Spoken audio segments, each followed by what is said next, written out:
Welcome in, episode 85. What's Right, Nick Wright, the podcast, the YouTube show. We are officially, am I going to be right when I say this? I'm checking in real time. Are we officially at 80,000 subscribers on YouTube? We were right. I mean, we were this close. What'd you say, Damonza? Say it. Maybe I'm mistaken. I thought we were at more than 80,000. No, 79.6 thousand as of recording, which means by the time people see this, maybe we will be at 80,000 subscribers. Remember, Damonza is on the books for a $1,000 bonus if we get to 100,000 subscribers before the end of the football regular season. So basically the first week of January. So we'd appreciate you subscribing there on iTunes, on Spotify, wherever you get your podcast. And if you're listening or watching this show, our Week 7 gambling show, it means you are a loyal consumer of the product Damonza and I put out. Because thus far, you haven't been here to make money. Thus far, we have been costing you money. Now, have we been costing you outrageous sums? No. However, we have been 2-3 or 3-2 every godforsaken week. And that is because for 5 weeks in a row, our lock, our right move, we have been wrong. And for 4 of those 5 weeks, our lock, our right move was covering at the god dog 2-minute warning of the game. Yeah. So last week, let's go through it. There's the season record. It's horrifying. The only thing that makes me feel better is Bill Simmons, who has a slightly more popular podcast and gambling show than this one, is down about $3 million of money this year, documented. I'm just 4 games under 500. As you can see, the lock is 4 games under 500. So Cleveland -2.5 against New England was flatly the wrong side of it. There's no justification there. I was dead wrong. Bailey Zappi continues to impress. New England ran the ball great. Cleveland did nothing well. I was on the wrong side of it. Cincinnati -2. It's a good bet. When I said Cincinnati was desperate, they were going to find a way to win against New Orleans, even though New Orleans was getting healthier. They did. The Giants +5.5, clearly the right side of it. They won that game outright, as we said they might. So that feels good. KC +2.5 did not cover, but I don't feel like it was the wrong side of the bet. They were winning the game with 1:20 left. So they were, at one point in the game, they were 3-point favorites. So that was a little heart overhead. It was the game of the weekend. I thought the line, Kansas City at home, you should never be underdogs. So I went with them. However, I don't feel like we were on the wrong side of it. And then the damn Jaguars ruined me once again.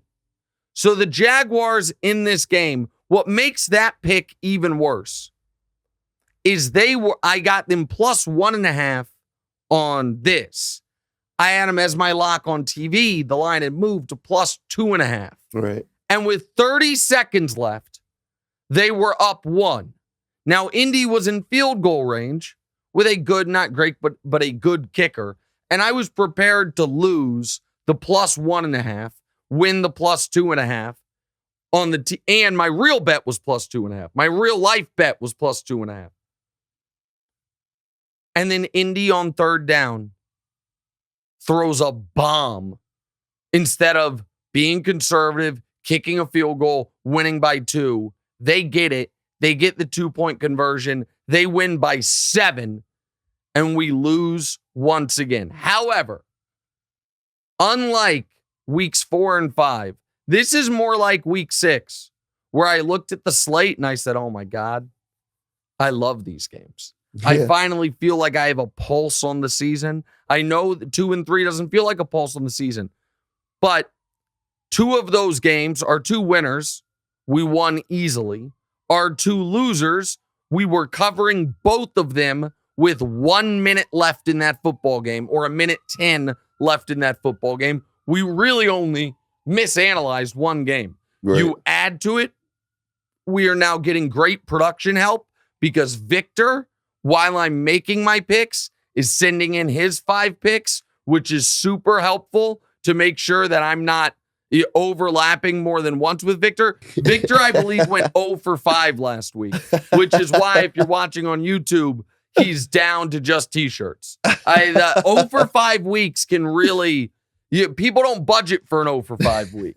You don't anticipate the 0 for 5 week. Right. The 0 for 5 week is the... How much money do you get for donating plasma? Those types of things go through your mind. So this week, we're going to come out firing. We are starting with a big underdog that I think might win outright. I certainly love them catching a full 7. The Detroit Lions, +7 in Dallas in Dak Prescott's first game back. That is our first pick. Let me explain it. So the Lions this year had Minnesota beat and then fell apart, lost by 4. They played Philly and lost by just 3 points. They hung, and I think they scored 35 on Philly, a Philly team that we now know is excellent. They scored 45 on Seattle. Then what happened? They played the New England Patriots. They got shut out. They looked terrible. And then they had a bye. So they are motivated and rested. They have that going for them. Dallas, on the other hand, I think is going to have a super conservative game plan with Dak's first game back. Make sure they get the win. What has Dallas been the best at in football this year? Rushing the passer. Micah Parsons, DeMarcus Lawrence. Damonza's about to sneeze. Don't worry about it, buddy. Oh, gosh. See, Damonza's got this weird thing where there's sneeze, pal. He won't actually sneeze. He holds his sneezes in, and it gives him terrible medical problems. I don't just sneeze, buddy. His eyes are watering. Sorry, everybody sneezes. He won't let himself sneeze. Now back to the picks. So Dallas, what they do better than anybody is rush the passer. Yeah. Detroit has allowed 7 sacks all season. They have one of the best offensive lines in the league. They have been getting Jared Goff time all year. He has not been getting hit. Right. So I think the pass rush is neutralized somewhat. I think this is a game Detroit could win outright. I love the coming off a bye and coming off their worst performance. Right. So they're also a desperate team. I'm not necessarily picking them to win outright. And then also Dak's probably a little desperate too. Well, yes, but I think it's going to be in a different way. Desperate in that I think Dak is going to... Doesn't want to make any mistakes. Exactly right. I think Dak's going to be like, listen, what I can't have happen is Cooper Rush after he played clean for 4 games until it all fell apart against Philly. Right. I can't go out there and throw a bunch of picks. I can't make a bunch of mistakes. I think Mike McCarthy and Kellen Moore are going to have a conservative game plan. What they need is find a way to beat Detroit. You then get Chicago the next week. Then you're at the bye.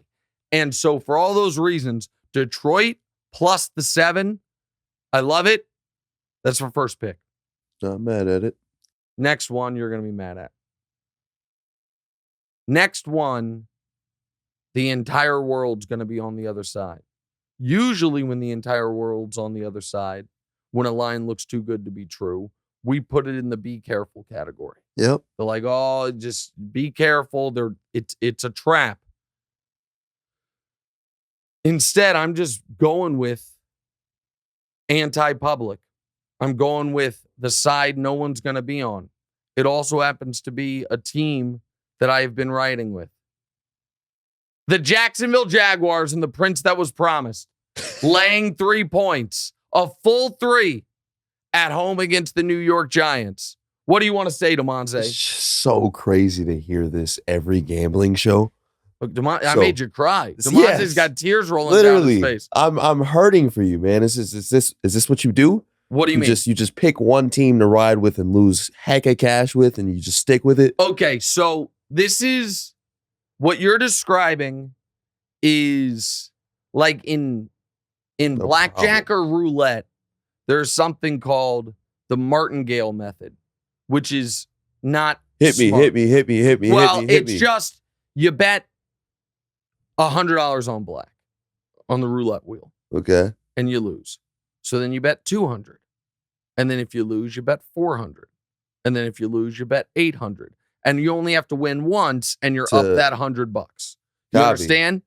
The problem with that is the casino's never going to run out of money. And you could run out of money before I like that little rule. That's interesting. Okay, but it is like the number one way people go broke gambling because it doesn't take that many in a row for you to be out of money. Right. So like if you start with 100 and then 200, 400, 800, now you're 1,500 total in the hole. The next one's 1,600. Now you're over $3,000 in the hole. The next one is 3,200. Now you're almost $6,500 in the hole. And the other thing at the casino that'll happen, even if you brought $100,000 with you, they have table maxes. And they'll be like, sorry, sir, you can't bet more than $5,000 on the roulette spin. It's a terrible way to do it. Well, it's a good thing nobody can tell you to not bet on these Jags games. With that, exactly. With that said, the Jags are a good team. You can't convince me they're not a good team. The Giants, meanwhile, are flying a little too high. They're coming off back-to-back huge wins for the franchise. By the way, and I give the Giants massive credit, can we discuss the circumstances in which they won those games? Now, again, I think the Giants are going to, I think we're going to talk about it later. Maybe not. I'm not sure. I think Giants are going to make the playoffs. However, their last two wins, they're impressive wins over Green Bay and Baltimore. Green Bay, they're down 14 in the second half. Right. Baltimore, they are down 10 in the fourth quarter. Okay? With 7 minutes left, they're down 10 in that game. The Giants are 5-1, and I give them credit. Tennessee, the Giants win on a 2-point conversion with a minute left, 47 seconds left, and then Tennessee misses the field goal. Carolina, the Giants it takes a missed they need a 56-yard field goal in the waning minutes of the fourth quarter to beat Carolina. Chicago, I give them credit for. Chicago, they beat soundly by 8 points, but even Chicago was a 5-point game midway through the fourth quarter. And then we just talked about Green Bay and Baltimore. You know what negates like all of that? What? The Jags losing to the Texans at home. But carry on. Losing to the Texans at home, then losing to the Colts, blowing a 14-point lead to Philly, losing to the Washington Commanders. Yeah. I've seen it all, buddy. I'm well aware. This is the week. They turn it around. You sound Jags, like you're deep in, man. -3. Now, am I gonna lock them up as I have in the past? Probably not. That's probably not going to be my lock of the week. But I still believe in Trevor Lawrence. I still, as impressed as I am with the Giants, I do not believe in that Daniel Jones has turned some massive corner the way some people seem to think he has. Jacksonville -3. Next one. Cleveland catching 6 against Baltimore. At Baltimore. Line's just too high. Do I think Cleveland's going to win this game? I do not. Do I trust Jacoby Brissett at all? I do not. Do I think Lamar is going to bounce back? I actually do. But 6 points in a divisional game that Cleveland is totally desperate on, and that Baltimore, because they have blown 3 separate 10-point leads this year. Yeah. Baltimore, this is crazy. Bill Barnwell had this stat. Prior to this season, in Lamar's career, 10-point plus lead in the fourth quarter for Baltimore, 31-2. This season, Baltimore with a 10-plus point lead in the fourth quarter, 2-3. They've already lost 3 times like that. Why does that matter for these purposes? If they are up by 10, I don't think they try to pour it on. Right. I think that they are super conservative. Cleveland can get a garbage time backdoor cover. There's just a lot of ways that I think this is a Justin Tucker game. What they don't want is for Lamar. They trust Lamar, but I think they want to protect him from himself, from some of these late game mistakes he's been making.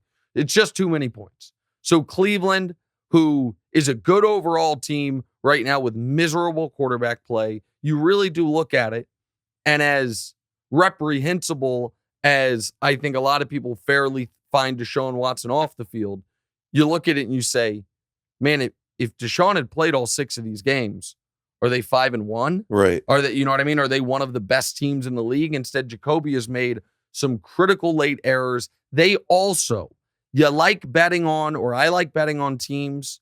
I know it's going to sound counterintuitive, coming off horrific performances, because I think the public overreacts to it and you get a few points of line value. I think this should be Baltimore minus 3.5 or 4. It's Baltimore minus 6. So we're jumping on Cleveland plus the 6 points. That game, it doesn't seem like you hate. Seems like you don't No. you like my logic there. I agree with that one. Yeah. All right. Seattle getting 5.5 at the Chargers. Okay. Let's break down why we like Seattle. First one is this.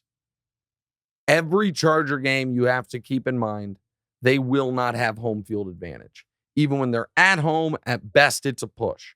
Seattle has become something of a national fan base because of the success of the Legion of Boom era. So there's going to be a lot of Seattle fans there. Secondarily, the Chargers' injuries are so overwhelming that a team, I know they're 4-2 and they're happy to be 4-2, but they are nothing like the team we thought they would be. The Chargers this year got so banged up in week 1. Since then, their best performance was their loss to the Chiefs, because they actually were up 10 in that game and then blew it. They get blown out by Jacksonville. It's a 3-point game that comes down to they went for a 4th down and got it against Houston, ended up winning by 10. They escaped against Cleveland thanks to one of those horrific Jacoby picks, but they really escaped winning by 2. And then we just watched them against Denver. So the Chargers are on a short week. The offense and offensive line looks incredibly shaky. Seattle, on the other hand, I do believe that Geno is all year long. I don't think he's going to have the highest passer rating in football all year long, but I do believe that Geno is going to continue to score points. Seattle this year has had, they scored 32 against New Orleans. They scored 48 against Detroit. This past week against Arizona, they only scored 19. However, that was a game where they could be super conservative because Arizona's offense is in such shambles. By the time people will have seen this, by the way, Arizona will have played on Thursday Night Football. We'll talk about them later. So I think Seattle could win the game outright. Right. I also think if they're trailing by 10, 11 points, they are super live for a backdoor cover. I don't think the Chargers are going to have a real home field. There's a lot of, I think Seattle's defense is showing, after being horrific early in the year, it is improving. Seattle plus 5.5 in what will be essentially a neutral site game. I like them. All right. Last one. Remember how I said I like betting on teams coming off their worst performance? The flip side to that is betting against teams coming off their best performance. Right. Miami laying a full 7 at home against Pittsburgh. I like the Dolphins. Okay. I went into last week's game feeling like Pittsburgh might be the worst team in the NFL. Right. They had played like the worst team in the NFL. They then beat the Bucs, and now a game that should be Miami by 10 is Miami only by 7. Also, Miami was 3-0 this year with victories over New England, who we now know is decent, Baltimore, who's good, and Buffalo, who's excellent, in the 3 games Tua has played. They then had Teddy Bridgewater and then Skylar Thompson and then a Teddy Bridgewater-Skylar Thompson combo, and they went 0-3. Tyreek Hill has been better than advertised. He's been sensational. I think this is a game where, let me check what the weather, you know what, I should have checked this before. My apologies for not doing that. I want to check what the weather is this weekend in Miami, because 82 and sunny is what Matt is telling me. So that's, to me, you know how Miami set up their stadium to where the home benches are in the shade and the road benches are in the sun. So it's like 20 degrees hotter on the road sideline. And so I think that is damaging for Pittsburgh. Yeah. I think Miami is going to score 28 points. I don't see, even in their win, Pittsburgh only got to 20 against Tampa. I think Miami, I will lay the 7 with the Miami Dolphins. Go ahead. So you're going with Goff, Trevor, Brissett, Geno. and post-concussed Tua. How do you feel about that? All right, you know what? I hadn't looked at it that way. You make some strong points. I am going with, okay, but let's break that down. It's Goff against Dak in his first game back after a thumb surgery. Remember how horrible, now he came back too soon, Russell Wilson looked in his first game back from that thumb surgery. And Russ, by the way, has never looked good since then. I don't blame thumb surgery. Trevor is the prince that was promised, first of all. Second of all, he's obviously better than Daniel Jones. Jacoby Jacoby versus Lamar. But I said, I just think that line should be 4 and it's 6. Geno has been better than Justin Herbert this year. And Tua, post-concussion, pre-concussion, at any point, is better than what Pittsburgh's got at quarterback, rookie Kenny Pickett, and Mitch Trubisky. So it doesn't look great quarterback-wise, but the only one where you're certain I'm at a disadvantage is Cleveland against Baltimore, and I'm getting 6 points. Did you just openly say that Geno was better than Justin? This year, he has been. This year, Justin Herbert's got cracked ribs, missing his left tackle. Keenan Allen's been out. He has not taken the leap people thought he would take. Meanwhile, Geno's been excellent. So lock him in. Detroit +7, Jacksonville -3, Cleveland +6, Seattle +5.5, Miami -7. Thankfully, there is only one of those picks that mirrors what Victor picked with his 5. Victor, we calling him 0 for 5 Vic. We're going to, I think, you know what? I was going to say we'll see if he can run it up to 0 for 10. However, I don't want him to go 0 for 5 this week because we do have one of the same picks, Seattle. We will break down. There's 7 other games this weekend. Wait, more than 7. 9 other games this weekend. You know what? Let's go ahead. 9 other games this weekend because 4 teams are on a bye. Those are in 3 categories. Stay away, be careful, and perfectly priced. We'll do that. And also at the end of the show, I have, for the first time in a couple weeks, not a good teaser, but a great teaser. And the one thing we've been good at this year, giving you guys Survivor picks. We'll give you our Survivor this week as well. All that's next. What's right?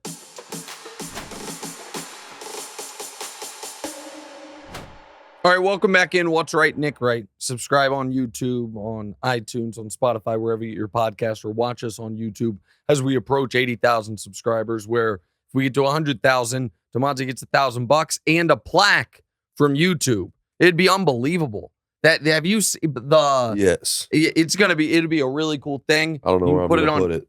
On your dating profiles. Just have it be a picture. They'll think you're like some influencer. That's exactly what you should do, by the way. I think that's, I don't know what your relationship status is right now. I can already see the opportunities. I don't know if those accounts are dormant or not, but I'm sure at some point they'll be reactivated. Use it there. All right. For these other 9 games, 3 categories. Stay away, be careful, and perfectly priced. And I will alert you, as I feel is my duty, which of these games are on Victor's card this weekend. All right. Stay away. First one, Tampa at Carolina. Carolina is getting 11 points. So the 3 stayaways are Tampa at Carolina, Chicago at New England, Green Bay at Washington. Let me explain them all. Tampa at Carolina. Carolina's getting 11. I'm just flatly not laying more than a touchdown on the road with a team in Tampa Bay that thus far this year has given us no reason to believe they're a great team.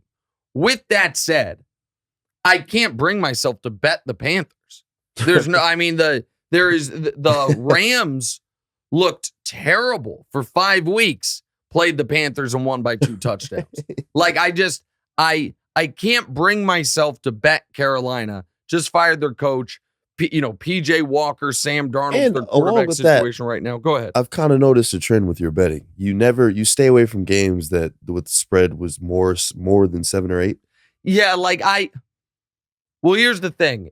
If I were a little sharper, I wouldn't stay away from those games. I'd bet the underdog in those games. It's so many points. Right. But the reason teams are underdog by that much, they're usually so bad that I just can't, earlier, I bet Detroit +7.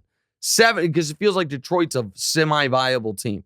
Carolina's so bad. I can't bring myself to bet the 11 or to bet them even getting 11. Right. But I certainly can't recommend you lay 11 points with a Tampa team that is in shambles right now. Right. And so what's up?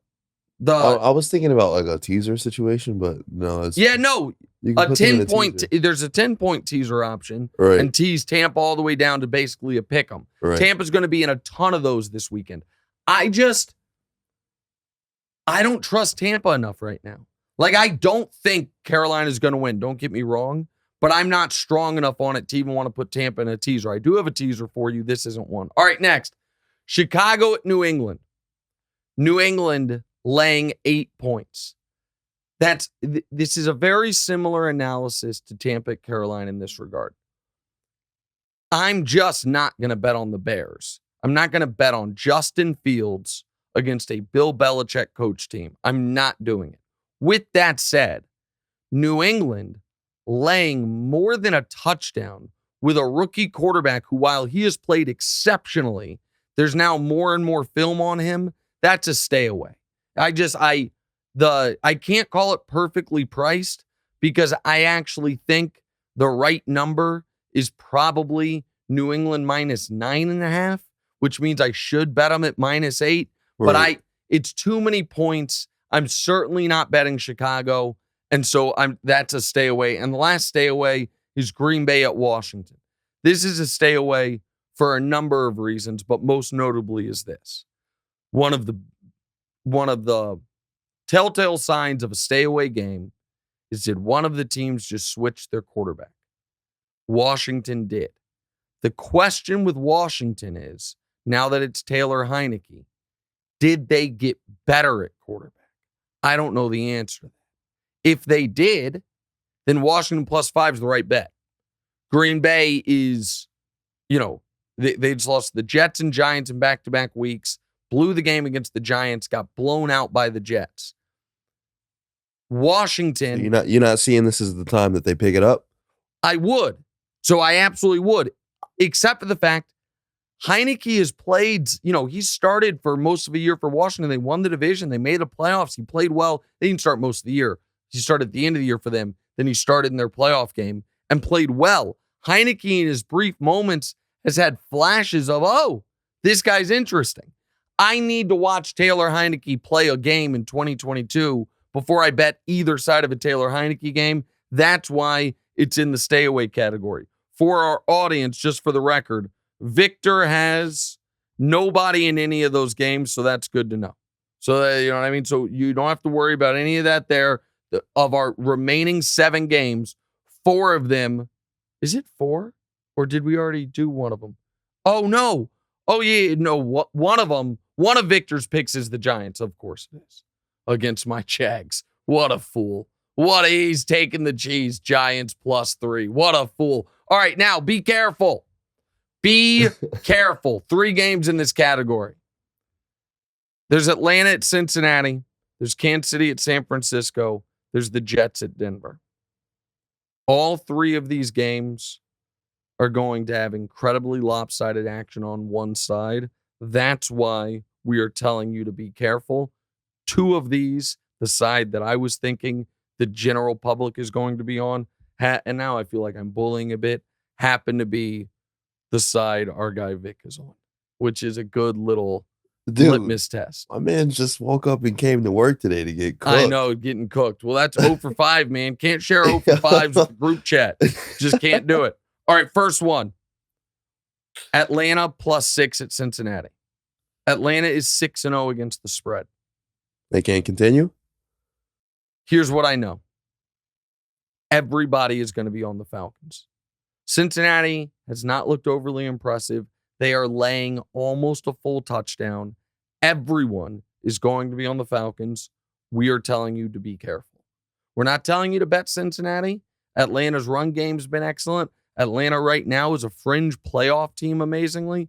What we are telling you is the whole world is going to be on Atlanta +6.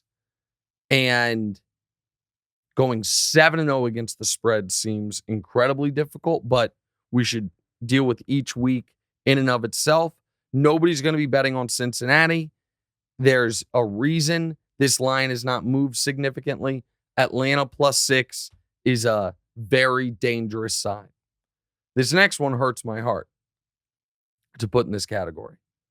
The entire world is going to be on the Chiefs. San Francisco is banged up.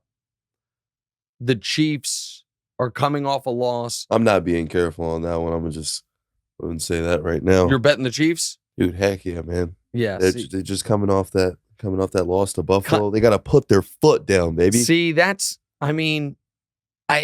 trust me, that's how I feel too.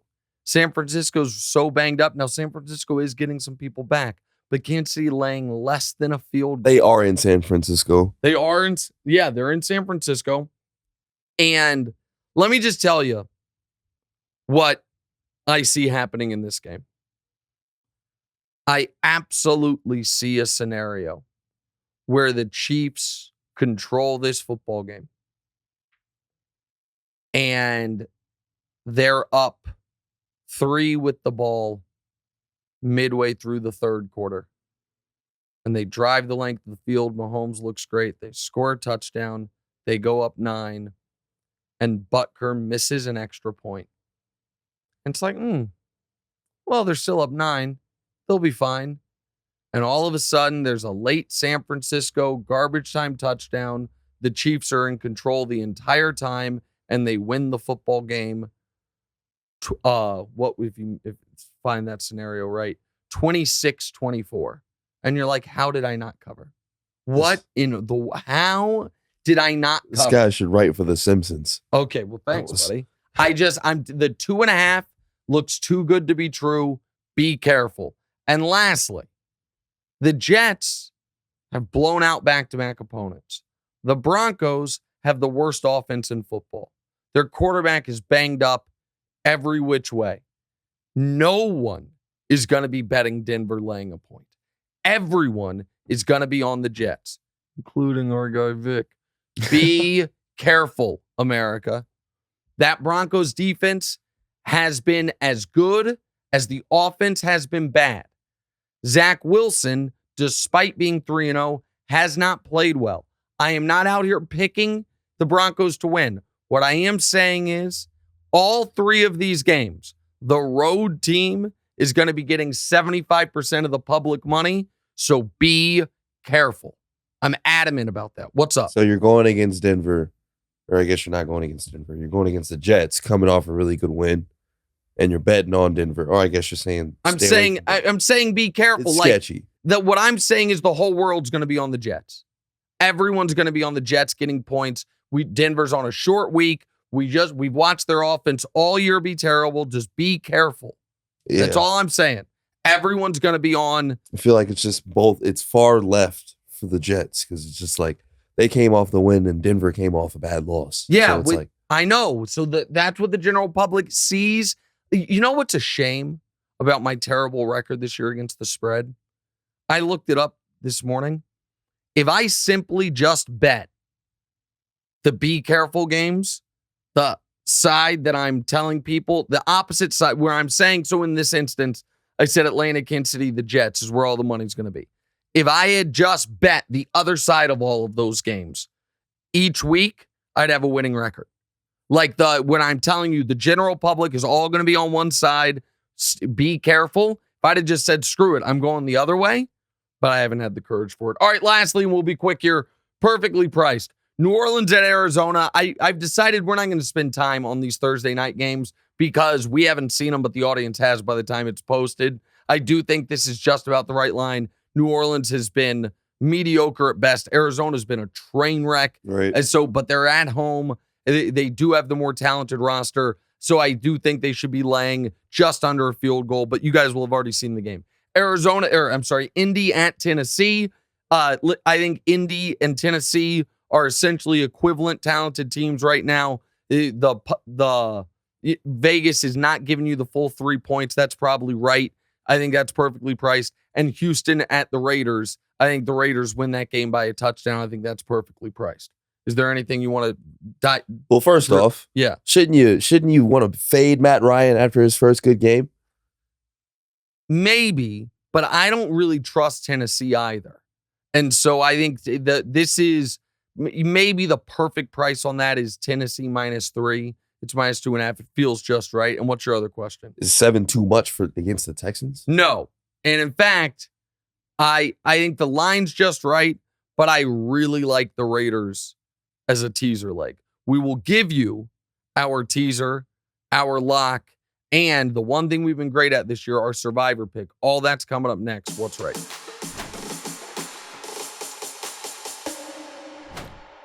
All right, welcome back in. Final segment, What's Right, Nick Wright. This is where we give you our lock, our exotic, our teaser. By the way, last week, Damonza and the crew made a bet. They called it Nick's Perfect Weekend. It was the Jags to win, the Chiefs to win, and the Chiefs-Bills game to hit the over. That went 0 for 3, boys. That was 0 for 3.